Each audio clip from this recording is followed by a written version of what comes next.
뭐 쉽게 해서 이제 성선설, 성악설 이렇게 얘기할 수가 있죠. 여러분 이게 뭐 굉장히 고리타분한 주제인 것 같지만 여러분 이게 굉장히 중요한 주제입니다. 왜냐하면 인간의 본성을 어떻게 보느냐에 따라서 여러분 진보와 보수가 나눠지고요. 그 다음에 국가론이 달라집니다. 그러니까 여러분 진보와 보수의 어떤 이념적 대립, 어떤 정치적 투쟁, 또 한국 사회의 어떤 보수와 진보의 어떤 그런 혼란들 얘기하는데, 가장 본질적인 문제는 인간을 어떻게 볼 것이냐의 문제. 인간을 선하게 볼 것이냐, 악하게 볼 것이냐.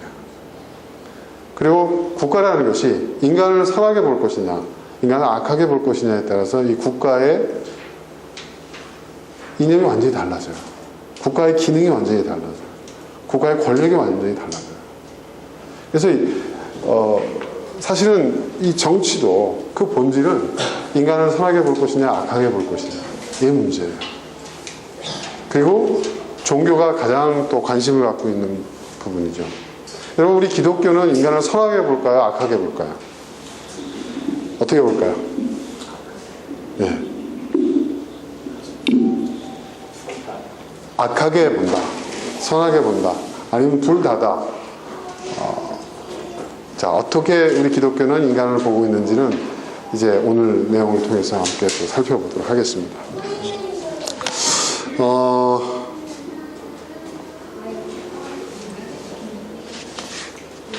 오늘 제가 성경을 통해서 이제 우리가 정리를 하겠지만은 오늘 이제 이 주제를 다루는 동서양의 대표 철학자들 있죠.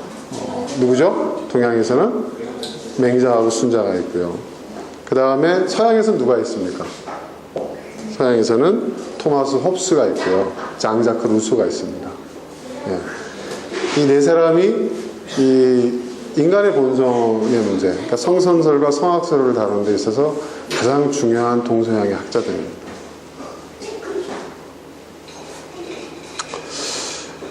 자,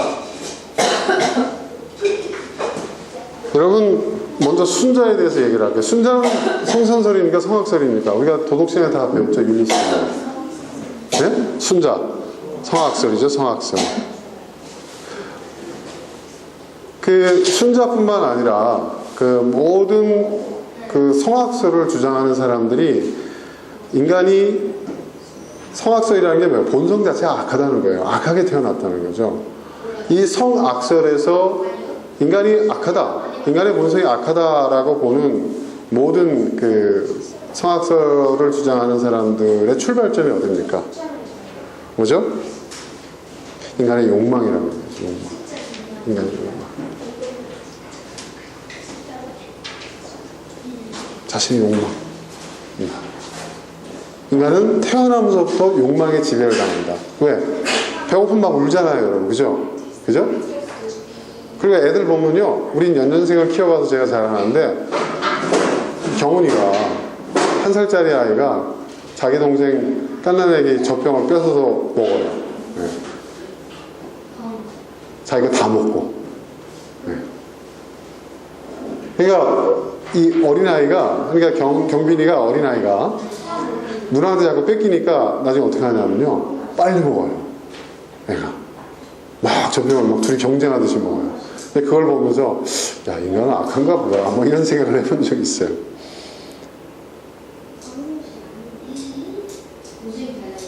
인간은 선천적으로 자기의 욕망을 채우려고 한다는 거죠.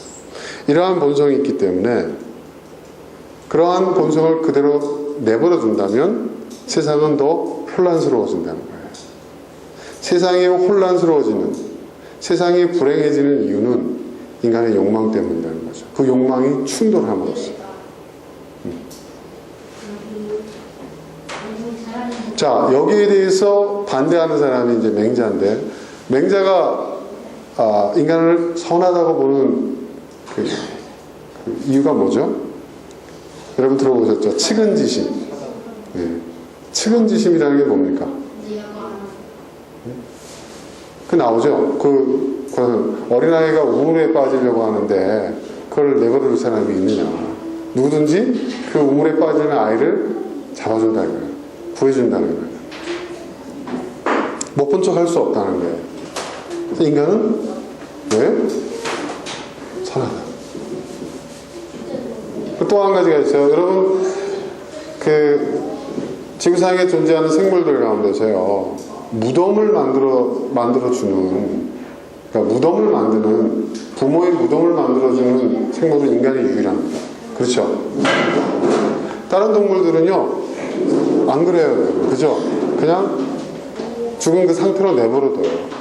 뭐 코끼리가 무덤이 있다고 해서 그건 뭐냐면 집단적으로 코끼리들이 가서 죽음을 맞이하는 장소를 얘기하는 거지, 이게 무덤이라고 얘기할 수는 없잖아요. 근데 우리는 땅에 묻어요. 왜 그럴까요?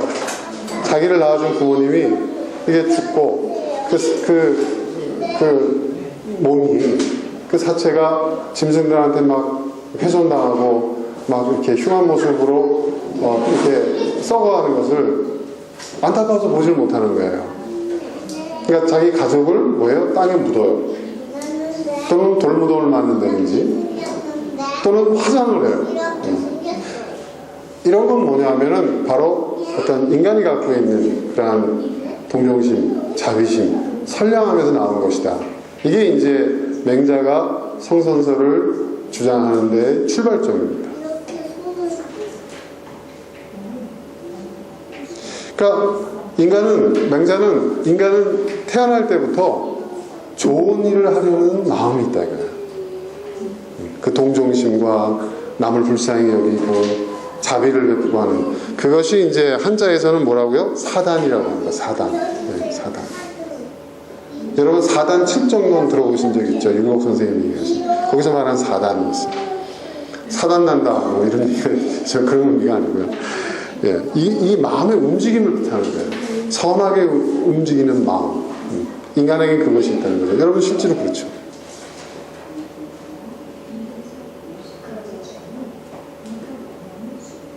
근데 순자는 그걸 인정해요. 그런 마음이 있어요. 태어날 때부터 그런데 그런 마음이 태어날 때부터 생긴 것일까? 과연? 이제 순자는 그거를 이제 의문을 갖는 거죠. 그것은 선천적인 것이 아니다. 그것은 교육을 통해서, 교육을 인위라고 해요. 인위. 우리가 인위적이라고 하죠. 자연적인 것이 아니라 인위다. 교육이다. 교육을 통해서 가르친 거다. 그러면 안 된다. 부모에게 효를 해야 된다. 불쌍한 사람을 도와줘야 된다. 선행을 해야 된다. 이러한 교육. 인간의 어떤 의도적인, 자기적인 그러한 행동. 그래서 그걸 위라고 부릅니다. 위. 한자로. 근데 이 위는 거짓 위자를 얘기하는 게 아니에요. 네. 뭔가를 위한다 할 때 그 위자 있지 않습니까? 네. 인위라는 거죠. 후천적으로 만들어졌다는 거예요. 그러니까 인간은, 순자가 얘기하기를, 인간은 악하고, 인간의 그 욕망대로, 내버려둔다면 그 사람은 악인이 될 것이고, 그런 사람이 많아진다면 세상은 더 혼란스러워지고 불행해진다. 그걸 막기 위해서 인위, 교육이 이제 필요한 것이고, 그 교육을 통해서, 그러니까 일종의 인간 교정 작업이죠. 인간을 길들이는 거죠.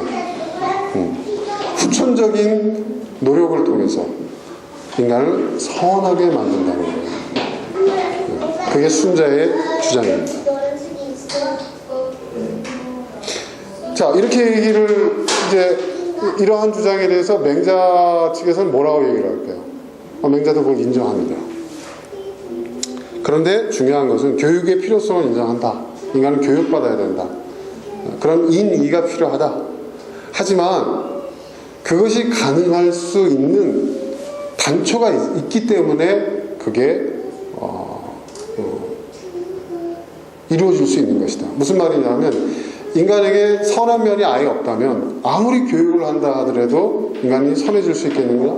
그렇지 않다는 거예요. 선함이 있기 때문에, 그 단초가 있기 때문에 그 교육을 통해서 인간이 더 성장하고 성숙해질 수 있는 거 아니냐. 그것을 이제 사단이라고 얘기를 하는 겁니다. 뭐 한자로는 뭐 그 있죠. 측은지심, 수호지심, 악을 부끄러워하는 그 수치심을 느끼는, 그 다음에 양보하는 사양지심이라는 게 있고, 또 옳고 그름을 가리는 시비지심이라는 게 있어요. 이 네 가지가 사단입니다. 사단. 인간이 갖고 있는 본성이라고 해요. 이게 있기 때문에 교육이 가능한 거 아니냐. 이것이 없다면 아무리 교육을, 이러한 말하자면 씨앗이 없다면 아무리 물을 주고 한들 그 싹을 틔울 수 있겠느냐 라고 맹자는 이야기합니다. 여러분 이해되시죠? 네, 무슨 말인지.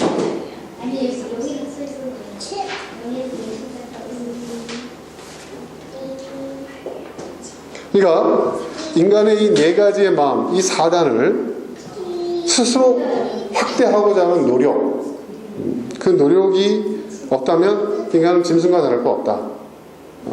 그런 의미에서. 그러나 분명한 것은 인간의 본성이 이 네 가지의 선한 본성이 있기 때문에 교육이 가능한 것이다. 그러므로 인간은 선하다. 자, 이렇게 얘기를 했어요. 그래서 순자가 뭐라고 얘기를 했냐면 이렇게 얘기합니다. 순자가 그렇다면 사회에 왜 예라는 것이 있습니까? 이렇게 얘기합니다. 여러분 예 있잖아요. 예를 알아야 뭐 군자가 된다고 말이 있잖아요. 예라는 것. 우리는 예 하면 어떤 생각합니까? 예절 바르고, 그렇죠? 예?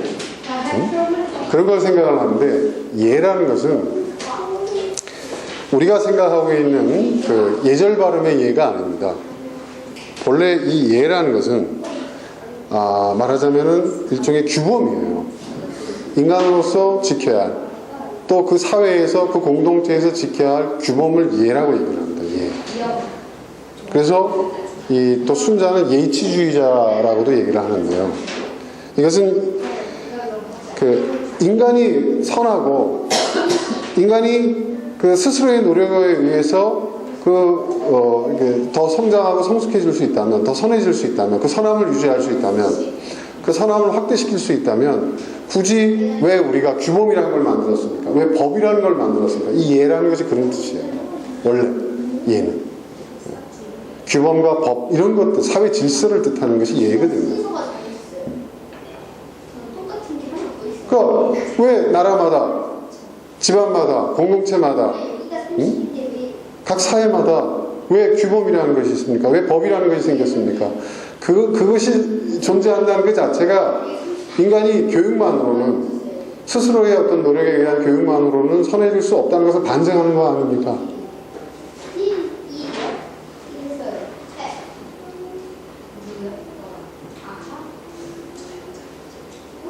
그것을 예치주의라고 하죠. 그 예치주의는 다른 말로 표현하면 법치주의입니다. 법치주의. 그 당시에 예는 법을 뜻하는 거예요.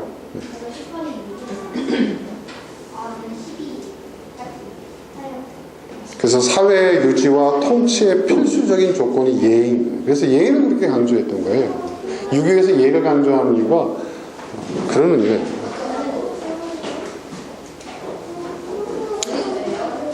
근데 반면에 맹자는 뭘 얘기하냐면 덕치주의를 얘기하는 거예요. 덕치주의. 인간의 이 선한 면, 인간의 그 덕. 그러니까 법으로 세상을 다스리면은 세상은 더 험악해진다는 거예요. 그리고 인간의 욕망은 법으로 통제할 수 있는 게 아니라는 거예요. 오히려 인간의 선한 덕을 통해서 그러한 것들을 다스릴 수가 있다. 그래서 맹자는 정치의 이상으로서 덕치주의를 얘기합니다. 그리고 그러니까 그 두 사람 다 왕도 정치를 얘기해요. 왕도 정치. 그 왕도 정치를 구현하는 수단이 한쪽은 법치고 예치, 법치 또는 예치고 한쪽은 덕치예요. 그러니까요, 맹자가 무슨 얘기를 하냐면 세상의 군주를 맹자는 왕과 패자로 나눠요.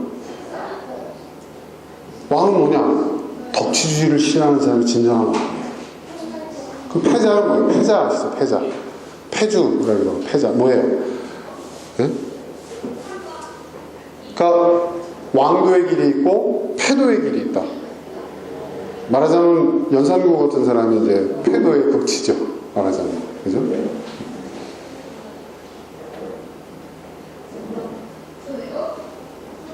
그러니까 덕치를 베풀지 못하고 왕도를 실현하지 못하는 왕은 어떻게 돼야 된다고요? 맹자는요? 뒤집어 버리는 거예요. 뒤집어 버려요. 혁명이 가능해요. 그건 왕이 아니다는 거예요. 덕을 행하지 않은 자는 왕이 아니다. 네. 그래서 보면은 조선시대 유교국가인데 이 반역을 꿈꾸던 영모를 꿈꾸던 모든 사람들은 다 맹자의 길을 걷는 사람들. 네. 맹자의 가르침을 자신들의 정당성으로 삼는 사람들이죠. 패도 정치를 폐하러 왔다. 그런데 이 예치주의, 법치주의는 뭔지 아세요? 여러분 소크라테스가 덕치주의자일까요? 법치주의자일까요? 법치주의자입니다. 악법도 법이다. 그렇죠? 악법도 법이다. 굉장히 무서운 얘기입니다. 여러분 예치주의, 법치주의에서는요 반역이라는 것은 있을 수도 없는 거예요. 유교에는 이 두 가지 측면이 있어요. 이 긴장관계가 팽팽합니다. 네. 법치주의와 덕치주의. 여러분 혁명이 가능한 것, 혁명이 정당하다고 주장하는 것은 뒷받침하는 것은 덕치주의자예요. 여러분 여기서부터 이제 슬슬 진보와 보수의 길이 갈라지죠. 그죠, 여러분? 네. 근데 그러면 그게 덕치주의가 가능한 적이 있느냐? 네. 순자를 계승하는 사람들, 성악설을 주장하는 동양의 사상가들은 그게 과연 가능한가? 그런데 맹자는 가능하다고 얘기해요. 근데 좀 아쉬워요.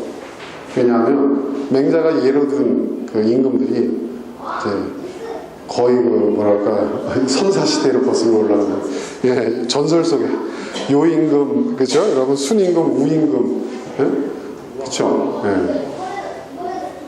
요나라, 순나라, 응? 요순시대 뭐 이런 말 있지 않습니까? 이게 거의 청동기 시대거든요. 신석기 시대까지 거슬러 올라가는 우임금. 뭐 대표적인 성왕이다, 거룩한 왕이다 하죠. 근데 이거는 제가 볼 때는 조금 그렇죠. 현실감이 떨어져요, 그죠? 이 혼란한 추전국 시대에 요순 시대 얘기를 한다는 것은 좀 그렇죠. 하지만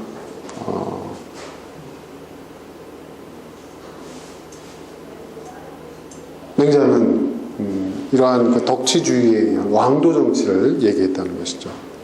그래서 이 패도 정치가 판치는 만연한 세상에는 역성혁명이 일어날 수 있다.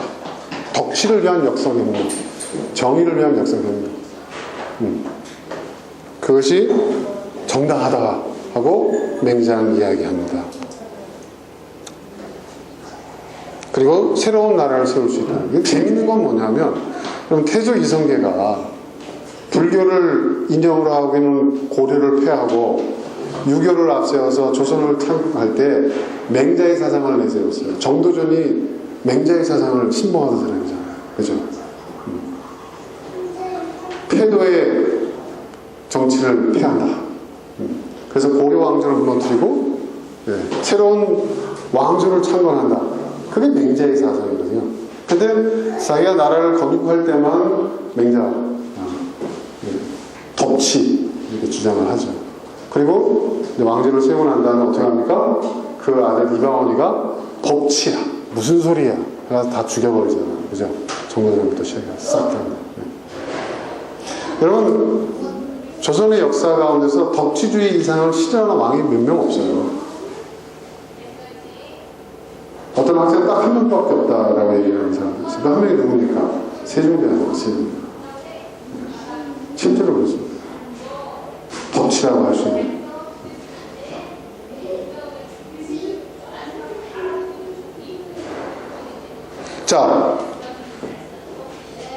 자, 우리 서양에서는 토마스 홉스가 있다고 그랬죠. 그럼 홉스는 뭐라고 얘기를 했냐?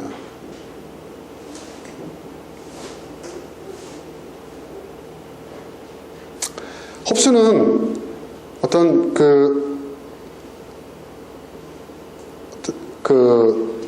인간이 갖고 있는 본성이 뭐냐? 이 사람도 성악설인데 조금 달라요. 순자하고는 조금 달라요. 순자는 욕망에 대해서, 또 맹자도 마찬가지로 욕망에 대한 이야기를 했죠. 근데 홉스는 그걸 욕망이라고 표현하지 않고 일종의 생존 본능? 생존이라는 거죠.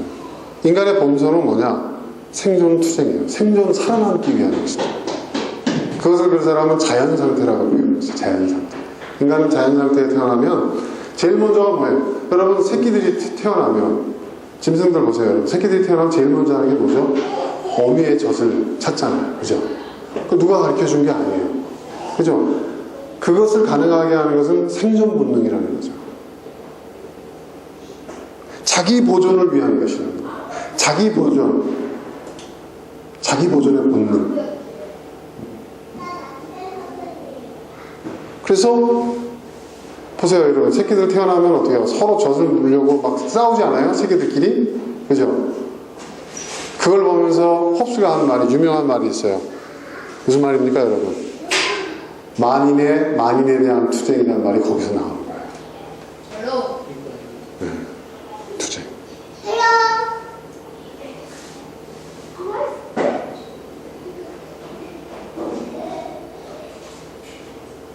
근데 동양의 관점에서 보면 그것도 하나의 욕망이에요. 그것도 이기심이고. 하지만 서양은 그거를 욕망의 차원으로 보는 게 아니라, 이 홉스는 욕망의 차원으로 보는 게 아니라 본능의 차원으로 보는 거예요. 이 본능이 없으면 인간은 살아남을 수가 없는 거예요. 그죠? 네, 먹어야 살잖아요. 그죠? 네. 그러니까 인간의 본능에 대한 관점이 서양하고 동양하고 다릅니다. 여러분. 동양은요, 인간의 본능, 인간의 그 욕망을, 어떤 악의 출발점, 악의 씨앗, 악의 가능성으로 봐요. 성선설이든 성황설이든. 둘 다. 네. 그런데 서양은요, 그게 뭐냐면 인간의 자기 보존의 욕구라는 거예요. 식욕, 그죠? 수면력, 그 다음에 또 뭐죠? 성욕이 있고 또 뭐가 있죠? 몇 가지 욕구가 있잖아요. 그걸 악하다고 얘기하면 인간은 어떻게 살아나는 거죠? 그래서 그걸 악하다고 보지는 않아요. 네. 그것은 적절한 통제와 타협이 뒤따라야 된다는 거예요. 그 타협이 사회 계약설로 대변되는 루소가 얘기한 게 바로 그거예요. 타협을 하는 거예요. 나의 욕망을 추구하면서 다른 사람의 욕망을 침해하지 않는 거예요. 그리고 그 사회가 수용할 수 있는 수준의 그 욕망까지만 본인이 추구하는 거예요. 이게 사회계약설의 일종이에요.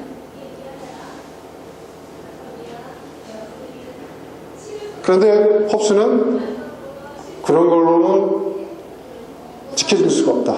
통제해야 된다. 그래서 국가 권력이 개입을 해야 된다. 국가론이 나오기 시작합니다.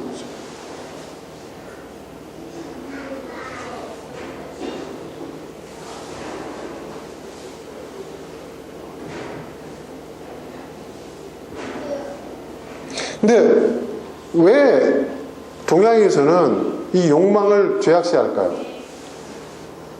그리고 왜 서양은 이 욕망을 죄악시하기보다는 이것을 인간의 생존 욕구, 자기 보존의 그 어떤 본능으로 볼까요? 이 관점의 차이가 어디서 기인하는 걸까요?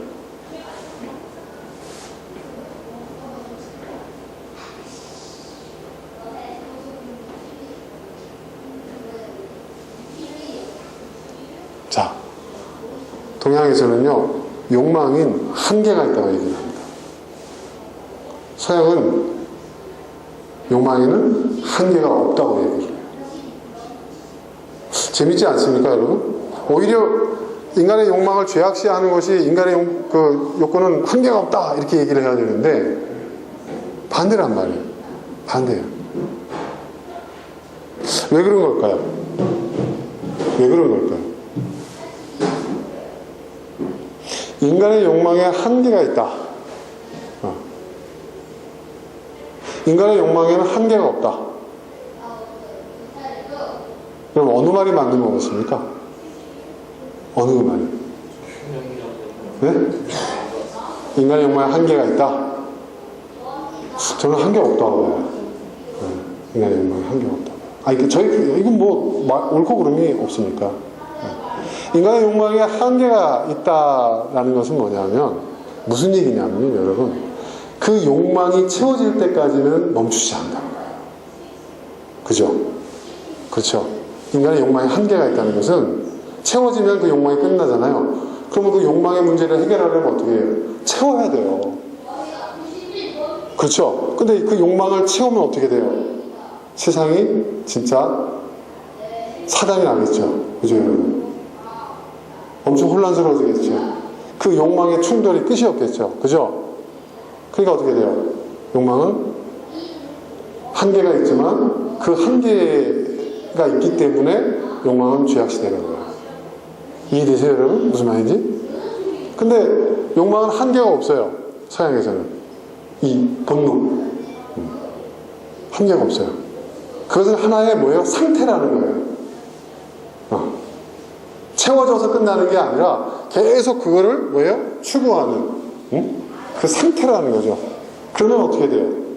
상태라면 어떻게 되죠, 여러분? 통제가 가능해요. 그렇죠? 그러니까 죄악시를 하지 않아요. 이렇게 다른 겁니다, 여러분. 이 인식이. 우리는 욕망을 다 채우면 끝난다고 생각하고 있는데 그 욕망을 채우면 정말 큰일 나는 거죠. 그러니까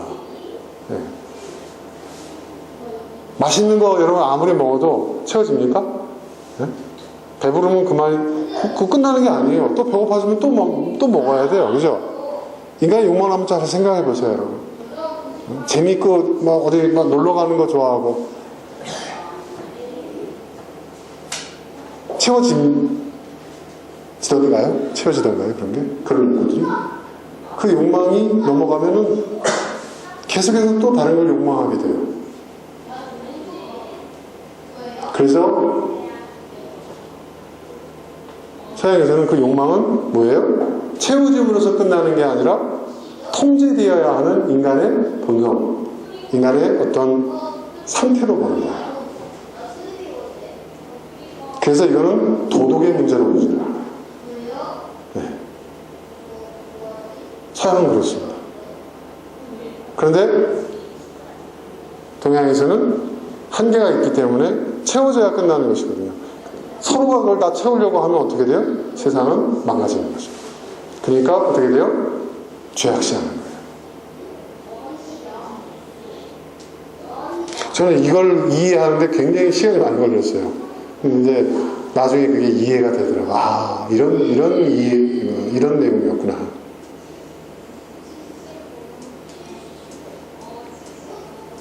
그러니까 이 토마스 홉스가 얘기하는 만인에 대한 투쟁이라는 것이 그런 거예요. 인간은 생존을 하기 위한 것이다. 인간은 그것은 생존의 본능이라는 거예요. 자기 보존의 본능이라는 거예요. 식욕이라든지 성욕이라든지 이런 모든 것들이 자기 보존의 본능이라는 거죠. 자기 보존을. 그렇기 때문에 이 본능은 뭐예요? 통제되어야 한다. 그런데 홉스는 이것은 스스로 통제할 수 있는 게 아니라고 봐요. 이거를 통제하기 위해서는 교육이 필요하고 어떤 규범이 필요하다는 거예요. 그리고 그 교육과 규범의 주체는 국가 권력이 돼야 된다는 거예요. 토마스 홉스가 얘기한 국가라는 것은 거의 전체주의적인 국가. 그걸 또 모르시면 됩니다. 자, 여기에 대해서 이제 루소가 반론을 제기합니다. 틀렸다고. 이러한 홉스의 생각이 루소는 틀렸다고 생각을 해요. 왜냐? 홉스가 말한 대로 만인에 대한 투쟁이라면 과연 오늘날까지 인류 사회가 존속할 수 있었을까? 맞는 말이죠. 그렇죠. 만인에 의한 만인의 투쟁이었다면. 그죠? 설명할 수가 없다는 거예요. 자, 자기 보존권을, 자기 보존 본능을 남용하는, 그런 만인에 대한 그 투쟁이라는 말로서 자기 보존권을 남용했다면 사회는, 인류사회는 벌써 멸망했다는 거예요. 근데 멸망하지 않았다는 거죠. 인류사회가 없어지지 않는 것은 자기 보존의 본능 외에도 타자를 배려하는 마음, 이거를 루소는 연민이라고 했어요. 연민. 그러니까 인간이 태생적으로 자기 보존의 그 본능에 따르는 그런 존재라고 단정 짓는 것은 무리가 있다. 자, 여기에 대해서 홉스는 뭐라고 얘기했냐면, 인간이 멸망하지 않는 것은 늘 공포를 상정했기 때문이다. 공포 정치, 권력에 의한, 힘에 의한 이 공포 정치가 이 홉스가 최초로 얘기한 겁니다. 생각해봐라. 권위 있고 엄격한 부모가 없었다면 아이는 천방지축으로 자랐을 것이다. 우리도 그러잖아요. 애들 막 식당에 뛰어들고 난리 피면 어떻게, 부모는 뭐하고 있어? 뭐 이런 얘기 하잖아요. 인간은 자기 머리 위에 공포를 이고 있을 때에만 공존이 가능하다. 이런 얘기를 해요. 그러니까 만인에 의한 만인의 투쟁이 인간의 본성인데, 그것이 우리를 멸망시키지 않는 가장 중요한 원인은 뭐냐? 공포라는 거예요. 공포. 야, 이러다 우리가 다 공면하는 거 아니야? 이러한 공포. 두 번째로, 자기보다 더 무서운, 엄격하고 무서운 부모가 아이들을 통제하듯이, 부모 눈치 보시듯이 아이가. 그렇죠? 위에 힘 있는 권력자가 군림하고 있기 때문에. 그러한 공포가 인류사회를 존재하게 하는 가장 중요한 요인 중에 하나라는 거예요. 그래서 여러분, 보수주의자는 항상 뭐예요? 공포의 대상이 필요해요. 네. 김일성, 김정일, 김정은 부자 정권, 핵무기. 항상 이 보수주의는 공포를 주장해요. 공포가 있을 때에만 자신들의 주장의 정당성이 성립됩니다. 공포가 있을 때에만 뭐예요? 만인에 의한 만인의 투쟁을 통제할 수 있다는 것이죠. 그러니까 항상 뭐예요? 그래서 그런 얘기가 있잖아요. 박정희와 김일성은 도업자였다. 뭐 이런 말. 민주주의, 공산주의 체제가 중요한 게 아니야. 둘 다 공포정치로 독재정권 주제이잖아요. 그죠, 여러분? 그러니까 인간을 어떻게 바라보느냐가 여러분 굉장히 중요한 거예요, 이게. 인간을 어떻게 바라보느냐.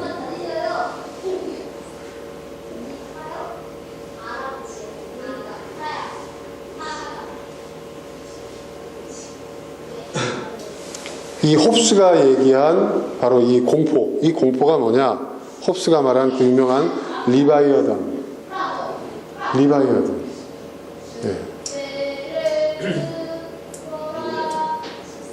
만인에 대한 투쟁이 되는 이 정글과 같은 사회를 절대적인 힘으로써 통치함으로써, 절대적인 힘이 통치함으로써 평화가 유지된다. 그래서 개개인의 자기 보존의 본능과 그 권리를 국가에 위임해야 한다. 이러한 측면에서 홉스는 절대 권력을 지지했어요. 이게 리바이어던이에요. 무서운 얘기입니다, 여러분. 정말 무서운 얘기입니다. 그래서 홉스는요, 절대 왕정을 지지했어요. 그 당시에는 정치 체제가 왕정 체제였어요. 정말 무서운 얘기입니다. 그리고 이게 보수의 출발점이에요. 토마스 홉스는 보수의 출발점이에요.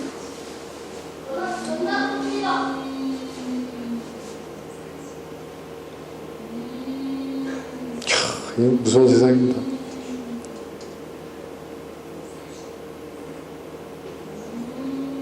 절대 권력, 강력한 힘으로만 인간이 갖고 있는 성악설, 그 사람에게 만인에 대한 만인의 투쟁을 통제할 수 있다. 그러니까 이제 루소가 질문을 던집니다. 그러면 그 강력한 힘이라는 게 뭐냐? 당신이 말하는 강력한 힘이라는 게 뭐냐? 정치 권력입니다. 정치 권력입니다. 따라서 결국 자신의 주장이 정당성을 입증을 받으려면 이제 홉스의 입장에서는 성악설을 지지하는 수밖에 없는 거죠. 그래서 성악설을 옹호하는 대표적인 철학자가, 사회학자가 되는 것입니다. 루소는 거기에 나는 동의할 수 없다. 국가가 생기기 이전에도, 정치 권력이 생기기 이전에도 자연 상태에서도 한 사람이 먹을 걸 전부 독점할 필요가 없었다. 서로 나눠 먹었다. 그렇기 때문에 사회가 존속될 수 있었던 것이 아니겠느냐.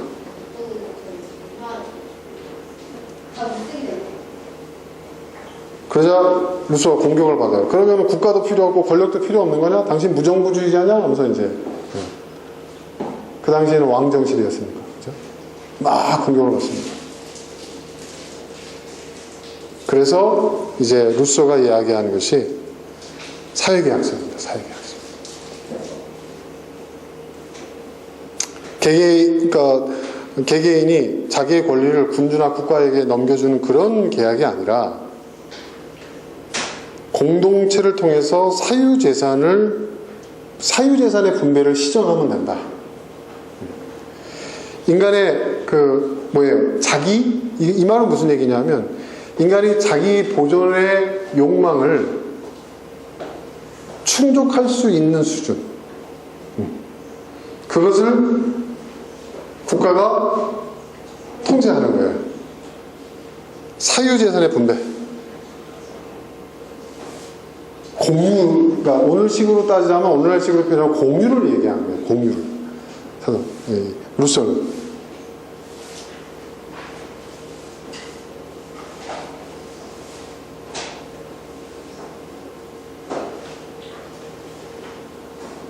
그러니까 국가가 아니라 공동체를 만들고 또 그 공동체가 인간의 사유재산을, 인간의 그 생존 본능을 충족시키는 그 수단들을 공유하고 그것을 공평하게 분배하는 것이다. 사회주의와 공산주의. 그렇죠. 맞습니다. 이 사회주의와 공산주의의 이론이 출발하는 데서 이 장자크 루소가 굉장히 중요한 사람입니다.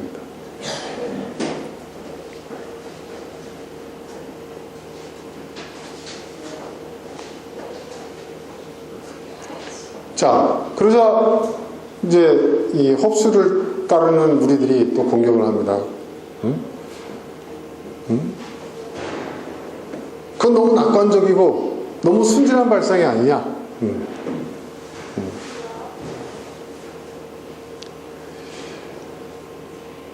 절대적인, 그러니까 국가의 권력에 그 사람이 복종해야 되고 국가는 그 개개인을 통제함으로써 만인에 의한 만인의 투쟁 상태를 통제할 수 있다. 그렇게 주장하고 있잖아요. 그러니까 이제 루소가 반문을 해요. 자, 좋다. 개인과 개인들 간의 투쟁은 국가가 통제한다고 할 수 있지만 그렇다면 국가 간의 투쟁은 어떻게 할 것이냐. 맞는 말이죠. 그렇지 않아요? 루소가 전공을 팍 찌른 거죠. 자, 개인 간의 투쟁은 국가가 통제한다고 치지만 국가 간의 투쟁은 누가 통제할 것이냐? 네, 이렇게 얘기를 하는 거예요. 루소가.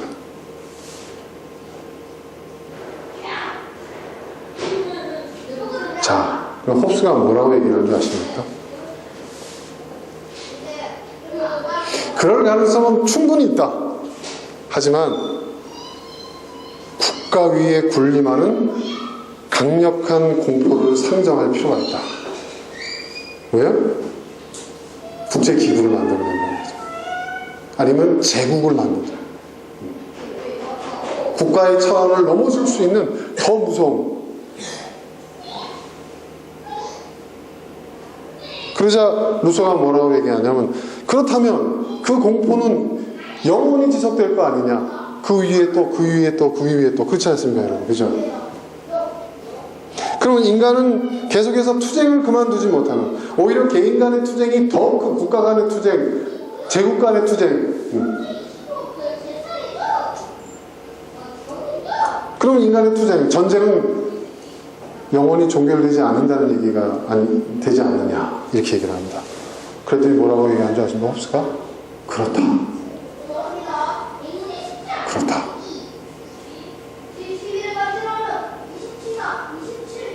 와, 여러분 대단하지 않습니까? 이게 보수주의자들의 주장. 지금 오늘날 우리 보수주의자들이 얘기하는 거하고 거의 비슷하잖아요. 미국이라는 사실상 대제국에 우리는 50몇 번 마지막 주가 돼야 된다. 뭐 이런 주장을 서슴없이 하잖아요. 그죠? 이게 무서운 얘기예요. 그러니까 여러분 요즘 나오는 뭐 태극기 집회나 무슨 가짜 뉴스에 떠드는 이야기들이요, 여러분. 그런 이야기들이 어떻게 가능할까? 허무맹랑한 이야기 같지만은 이 사상적 배경을 거슬러 올라가면요, 충분히 그 사람들이 그런 얘기를 할 수가 있어요. 네. 북한만 왜 핵무기를 갖냐? 우리도 핵무기를 가져야 된다. 쟤네가 공포의 수단을 갖고 있으면 우리는 더 큰 공포의 수단을 가져야 된다.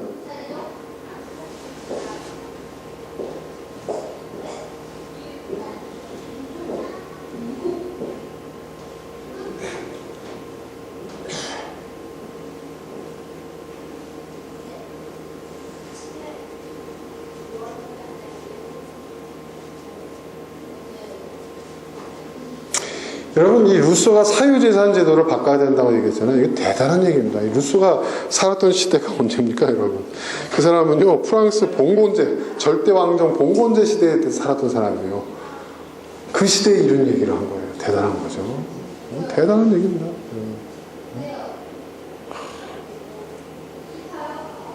이 사람이 얘기한 그 사유재산 그 제도를 수정해야 된다. 이걸 대대적으로 개혁해야 된다고 얘기하던 그 시대가 대단한 그 당시에 그 절대 왕정의 시대였고 봉건주의 사회였고, 그리고 그 당시에 사유재산이라는 것은 결국 토지였거든요.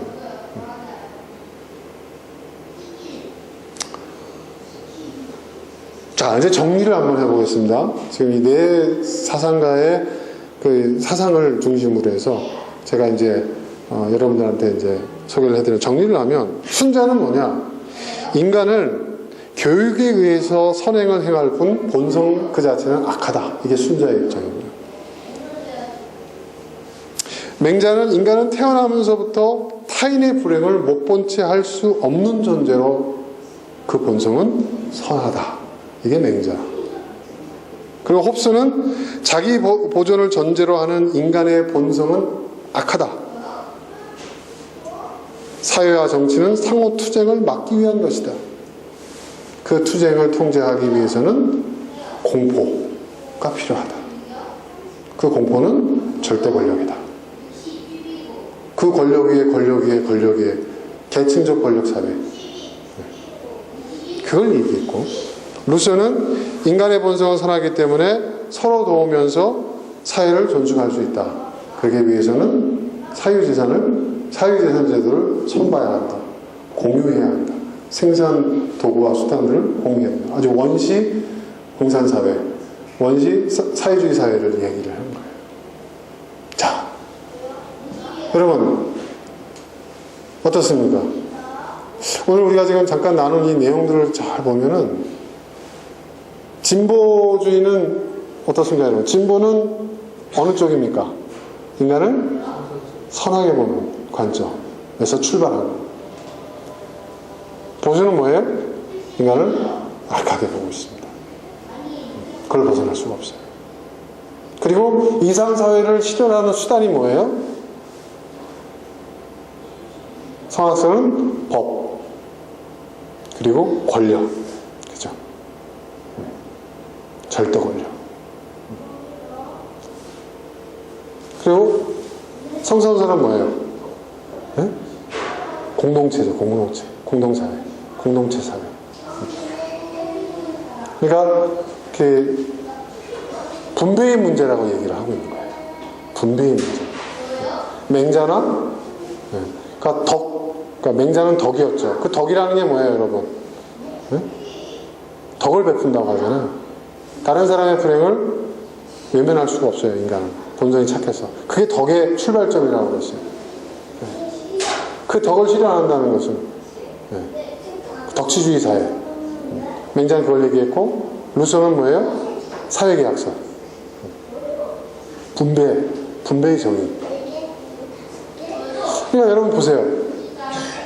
이 성선설과 성악설의 이 주장, 그들이 꿈꾸는 이상향을 이렇게 보면 오늘날 보수 진영과 진보 진영이 얘기하고 있는 그 매우 맥락이 같다는 것을 알 수가 있어요.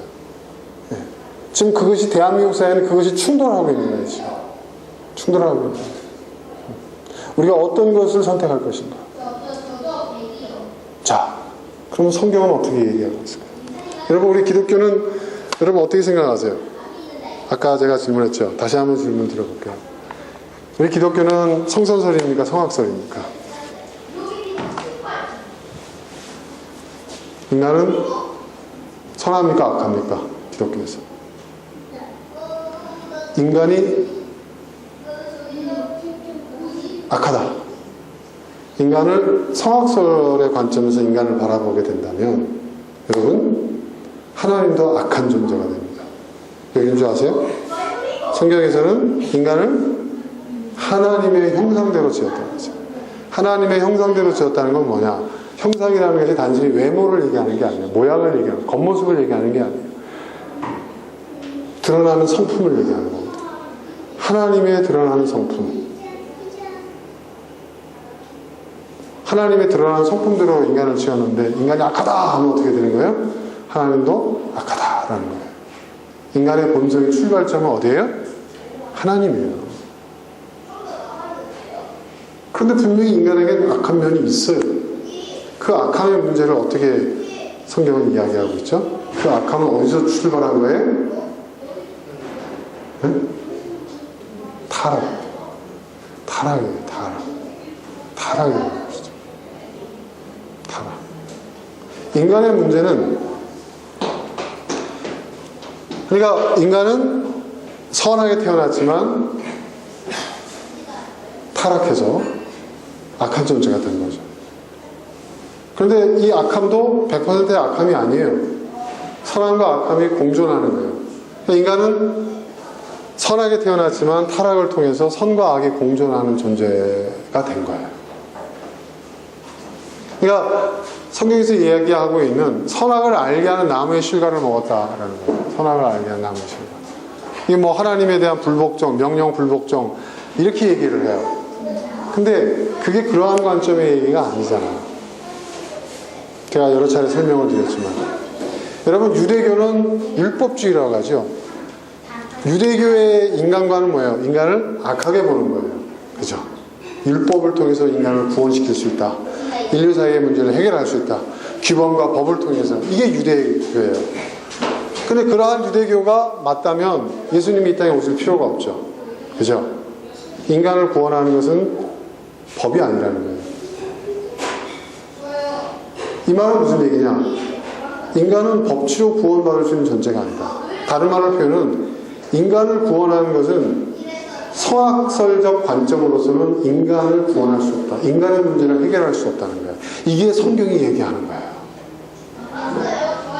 그러니까 유대교의 율법주의는 순자의 사상과 가까워요. 그리고 홉스의 사상과도 매우 흡사해요. 유대교의 율법주의. 그쵸, 여러분? 어떤 규범에 의해서, 법에 의해서 통제하고, 절대 권력, 하나님을 두려워, 하나님을 위해서 계속 무서운 분으로 상정을 하잖아요, 유대교에서. 그렇지 않습니까? 벌 내리시고, 막 심판하시고, 이런 하나님, 그죠? 공포. 하나님이 공포의 대상이었어요, 유대교에서. 자, 그것이 인간을 인간을 구원시키는, 인류 사회를 구원하는 길이라고, 율법주의자들은 믿어왔어요. 유대교에서는 그렇게 가르쳤어요. 그런데 그게 아니라는 거예요. 그게 아니기 때문에 예수님이 이 땅에 오신 거죠.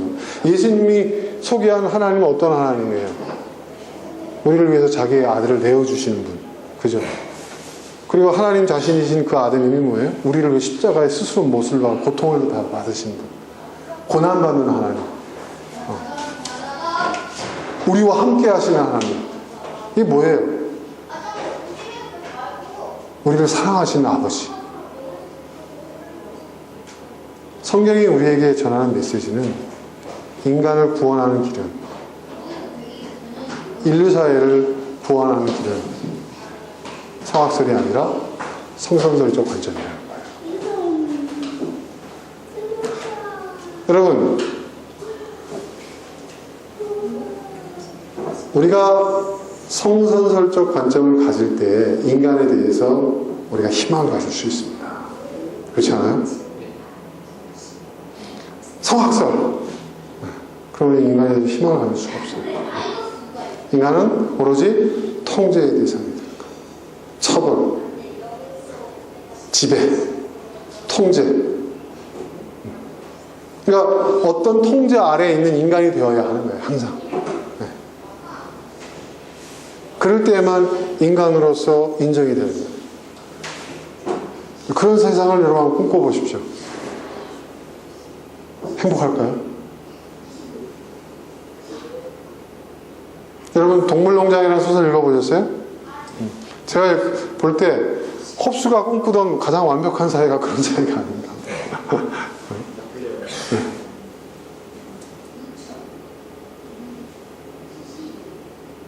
그런데 여러분 오늘날 교회를 한번 보세요. 교회는 인간을 어떻게 바라보고 있습니까?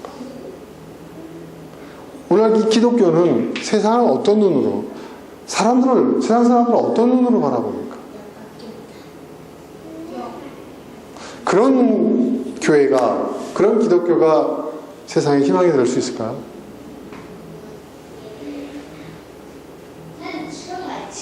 우리는 사람 때문에, 인간 때문에 절망하고, 인간 때문에 상처받고, 인간 때문에 슬퍼하고, 괴로워합니다. 많은 문제가, 인생살이의 많은 문제가 사람 때문이에요. 하지만 또 우리를 가장 기쁘게 하고, 가장 행복하게 하고, 가장 희망적이게 하고, 가장 의미 있고 가치 있게 하는 것이 또한 사랑입니다. 그렇죠? 선택의 문제예요. 제가 아까 얘기했죠. 인문학은 뭐죠? 우리가 무엇을 선택할 것인가. 그죠? 경제학은 뭐예요? 우리가 무엇을 선택할 것인가를 해결하고 난 다음에 그거를 우리가 어떻게 선택할 것인가. 자, 인간은 선합니까? 악합니까? 제가 결론 내리는 게 아니에요. 여러분이 선택하시는 거예요. 여러분의 남편을, 여러분의 아내를 선하게 보십시오. 집에서부터 실천하십시오. 여러분의 자녀를. 여러분, 리더십이라는 게 뭘까요? 리더십. 요즘 리더십에 대해서 얘기를 저희 회사에서 많이 합니다. 어떤 목표가 있는데 그 목표까지 끌고 올라가는 게 리더십이다. 우린 흔히 그렇게 배우잖아요. 그죠? 근데 끌고 올라가는데 어떻게 끌고 올라가느냐. 이거 굉장히 중요한 것 같아요.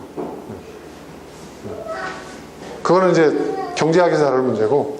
자, 인문학적 관점에서 리더십이라는 건 뭘까요? 오늘 주제에 맞춰서.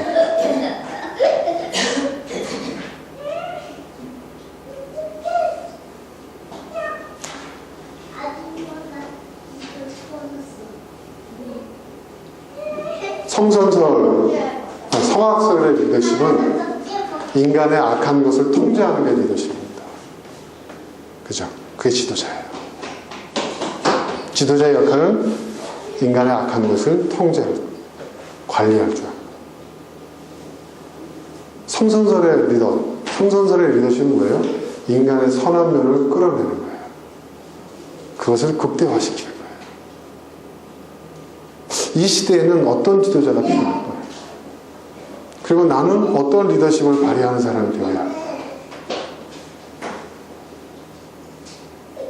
그것은 인간을 선하게 보느냐, 악하게 보느냐, 그 관점에서 출발한다는 것이죠. 우리는 무엇을 선택해야 할까요?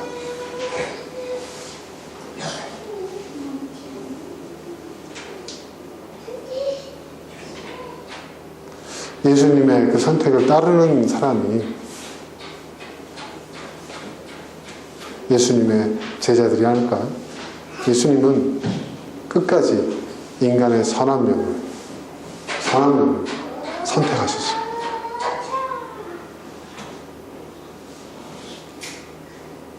그렇기 때문에 우리가 이 자리에 있을 수 있는 것입니다. 우리도 예수님의 길을 따르는 사람들이 다 될 수 있었으면 좋겠습니다. 자, 오늘 여기까지 하겠습니다. 오늘 나눈 말씀 생각하면서 우리 스스로를 돌아보고 또 우리 주변을 돌아보면서 함께 나눌 말씀을 한번 같이